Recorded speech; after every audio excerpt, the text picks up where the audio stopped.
It's making us look big. I need that.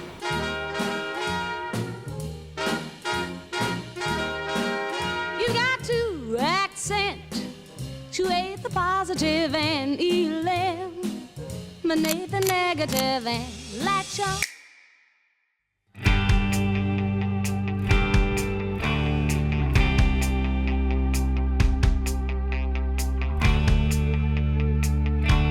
Damn it. I don't want to do Yeah, this. how are you supposed to penally organize in these, you know what I mean? I go right. Right? I kind of just go down, it just goes in my butt. Moose knuckle it. Oh, Get my head condom on. Getting head while wearing a condom. let's flick up like this. Dude, this is a look, huh? Come on, dude. Thumbnail, bro. You guys are just facing opposite directions.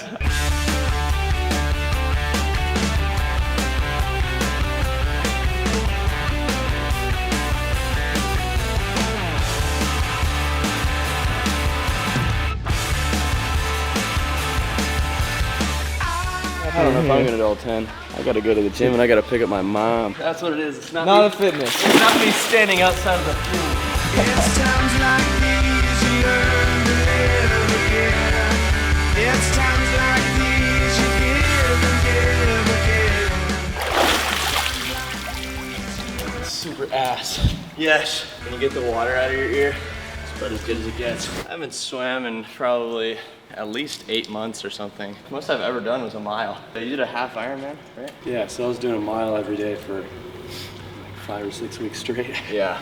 It was super ass. What's the feeling of that? Because when you're training for something, you're peaking. But then when you have to look back on, oh, I used to be way better at this thing, is that frustrating, or do you just think, oh, if I just trained again, I could get to that point again? I feel more confident getting to that point now than I did before, because Yeah. I couldn't do 1 lap in this pool when I was 4 weeks out from that race. I mean, because it was literally sink or swim. That's why I signed up for it. I hadn't owned a bike since I was 14. I had never run more than like 8 miles, and I couldn't swim a lap in a pool. So honestly, I feel more confident now because I'm doing the same race in October. I guess when you have other people that you follow or you know that are always training for something, in my case, it makes me feel, I wouldn't say insignificant, but it's frustrating because I'm never peaking in something. Yeah. But then I'm always really familiar with what my ground floor looks like. I'm not super attracted to competing because it's a very stars aligned kind of moment where Yeah. you've just done everything to reach this pinpoint. Yeah. Where I just want to know, okay, on any day, what could I do? When I grew up, I did a lot of tumbling and all this Yeah. parkour, whatever kind of stuff, and I would do something sick. And then the next day already, I would go, oh man, do I have to do that again? Because I Yeah. don't want yesterday's self to be better than exactly. today's self, you know? Yeah. Yeah, I might go Pooh Bear at the gym. Yeah? Big t-shirt, no pants. Just your penis. You need a big shirt, man. Yeah, I sure. Oh, shit. We're gonna need a moo-moo. All right. Time to go change and then lift some heavy rocks around. For 16 minutes. So we just finished up with our very medium swim. Very mediocre. So But shoulders are feeling nice and dialed in. Gonna get the nice upper body lift at the gym. Let's head out and get huge today, shall we? let's do it.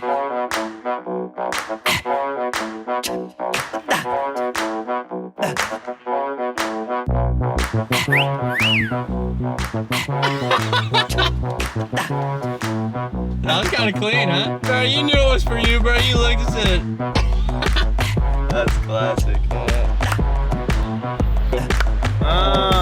Yeah, bro, there we go. You got it. What up?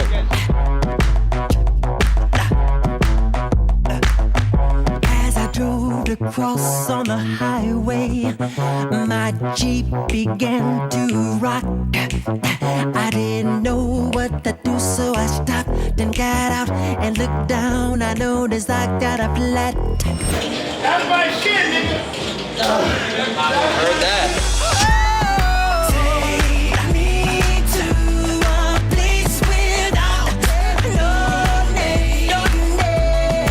Take me to a place without no name. Take me to a place without no name.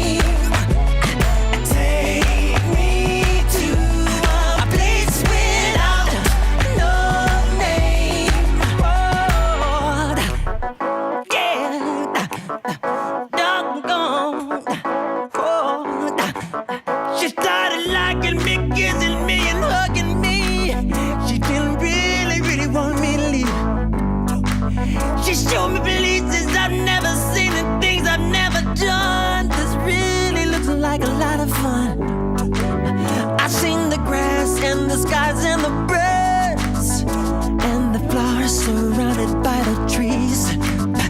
This place is filled with love and happiness. So in the world can I wanna leave? So then I went in my pocket, took my wallet on out with my pictures of my family and girl.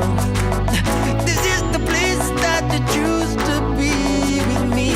When you thought you could be in another world. Take me to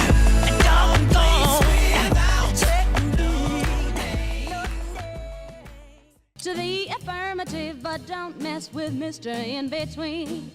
You got to spread your... Alright guys, so we just made it back from the gym. Actually had a pretty good workout because the upper body after the swim was kind of gnarly, so that was fun. But eating none other than beef and rice. I'm not sure what other meal there really is in this world besides beef and rice. But this morning I completely skipped breakfast. I think I ate an orange because past few days I'll get into these little trends of force feeding myself as if I just need to gain weight. And I've been doing that for a couple years now and have gained maybe 0 pounds. So I've kind of taken the option of choosing happiness over force feeding myself and maybe gaining a little bit more weight. So yeah, tried to stop the trend of that, skipped breakfast, so now I would actually be a little bit hungry for lunch and about to crush this. I've also just been terrible at drinking water, even though the salt water I've been enjoying the crap out of. So I just refill this bottle in the AquaTrue. And then I put maybe 4 little spoonfuls of salt in here.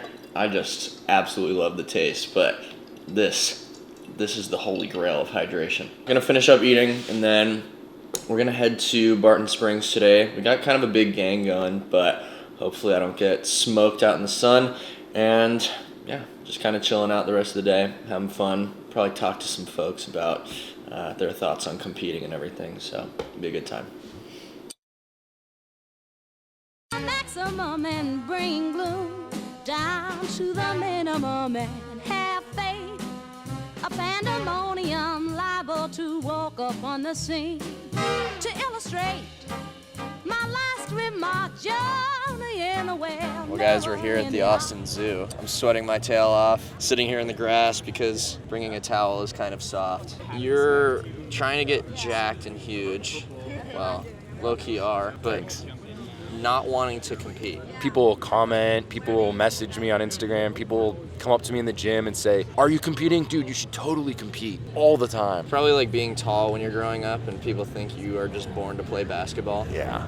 That's a good way to put it. I feel like the people who do a bodybuilding show, they do everything they can to look amazing for freaking a couple hours on stage. Then they instantly after they step off stage go and just binge eat because in order to achieve that physique, they had to develop an eating disorder. If you did it in a long, sustainable way and took your time with it, made it a lifestyle, you wouldn't need to binge eat and you could look pretty close to that awesome all the time. It just seems like the stars aligning kind of moment. I can't stand that. Lifters who, they've taken every amount of caffeine you can possibly have. Yeah. And they line up the music The to knee the sleeves. perfect point. Knee sleeves, belt, the right shoes. I'm just so much more attracted to what I can do at any point. So long term, the person that doesn't use the thing is going to have an advantage if the common denominator was that not being available. So people try and get a result with less work.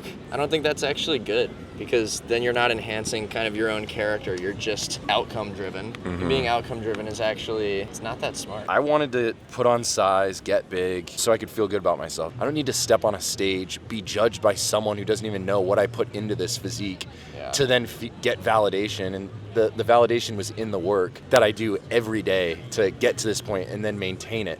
Yeah. It's that forever pursuit that'll never go away because if it goes away, that's the day I don't feel good anymore. People train to win a certain thing. I mean, Olympians are a good example of this. And then you hit gold. And then you go home the next day and you feel purposeless because it's probably one of the most pure forms of outcome-driven behavior in a sense because you're training for a certain thing. If you don't win, you're kind of pissed. I would like the result of what I do to be people recognizing, oh, you know, I don't have to lie to myself, or oh, I don't have to just be chasing after this thing that I think is going to make me feel good. I can actually be the kind of person that doesn't have the flashy oh, I won this or I have this. Yeah. But you can hold on to the truth of what that actually means and know you have more value than just winning something. Yeah, that's actually really true. It's just people want to feel the peaks of the emotion, but they don't want to actually build to a better baseline. You can stay the same person and you can just get better and better at faking a good outcome. It's so much easier to say, oh, video 5 of marathon training. People go, oh, I'm going to watch this and follow along because I want to see a product of it. But people aren't a product. You know what I mean? People are evolving. They're constantly changing. I'm just more attracted to the baseline of who somebody is. Competing in something, it's quantifiable. Oh, I trained, here's the result. There's a number to it. I ran this many miles in this amount of minutes. I've hated that. People going around flaunting their PRs. Oh, I can bench 315. I've never cared about that whatsoever. Everyone has that old guy who comes up to them, the old football coach or their own dad or their uncle who goes, oh, back in my day, I used to bench 315 for 20 reps. Like, but guess what? You look at them and you go, well, you don't anymore. This is just a story.